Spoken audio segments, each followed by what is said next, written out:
Droite le figuier, Allah parle de l'être humain, de sa capacité à faire le bien, puis de sa chute qui le ramène au plus bas de la création. Allah commence en disant par le figuier et l'olivier, et par le mont Sinaï, et par cette cité sûre. Et cette série de serments fait référence à des lieux géographiques qui sont en lien avec des prophètes. Et Allah fait ici référence à 3 ou 5 prophètes selon l'interprétation. Si ces 3, le figuier et l'olivier, font tous deux référence à Jérusalem, et donc à Isa alayhi salam, qui a notamment parlé sur le mont des Oliviers. Ensuite, le mont Sinaï est une référence à Moussa alayhi salam, et cette cité sûre fait référence à la Mecque, et donc au prophète sallallahu alayhi wa sallam. Et pour ceux qui en dénombrent 5, le figuier ferait référence à l'endroit où l'arche de Noé s'est échouée après le déluge, l'olivier à Jésus alayhi salam, le mont Sinaï à Moussa alayhi salam, et la Mecque ferait à la fois référence au prophète sallallahu alayhi wa sallam et à Ibrahim alayhi salam. Et si on accepte cette interprétation, on retrouve ce qu'on appelle les 5 messagers doués de fermeté. Puis Allah continue en disant: nous avons créé l'homme dans la forme la plus parfaite, parce que l'homme a été créé avec équilibre et droiture,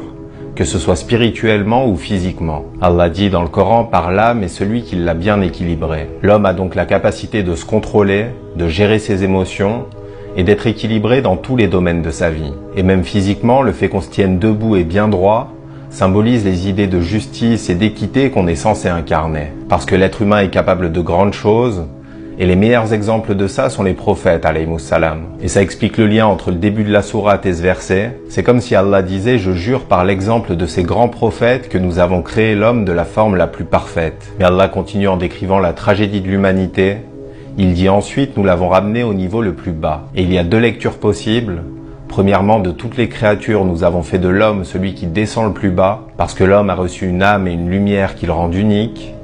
Et il a donc un avantage et une responsabilité plus grande que le reste de la création. Donc quand l'homme s'effondre moralement et spirituellement, il descend au plus bas de la création, et Allah dit ailleurs dans le Coran: ceux-là sont comme des bestiaux, ou plus égarés encore. Et la deuxième lecture possible est: nous laissons celui qu'il veut descendre jusqu'au niveau le plus bas. Et c'est un concept important dans notre religion, le fait que la volonté d'Allah et la volonté de l'homme puissent se rejoindre pour le meilleur et pour le pire. Parce qu'Allah ne guide pas et n'égare pas les gens par hasard, l'être humain est capable de faire ses propres choix, mais une fois qu'il s'est décidé, Allah lui facilitera la voie qu'il a choisie. Autrement dit, Allah guidera vers le bien celui qui veut faire le bien, et guidera vers le mal celui qui veut faire le mal. Et en parlant des hypocrites, Allah dit: c'est Allah qui se moque d'eux, et qui prolongera sans fin leur égarement. Parce que quand quelqu'un prouve par ses actions qu'il ne veut pas être guidé, Allah le laisse alors se perdre loin dans l'égarement et dans les ténèbres.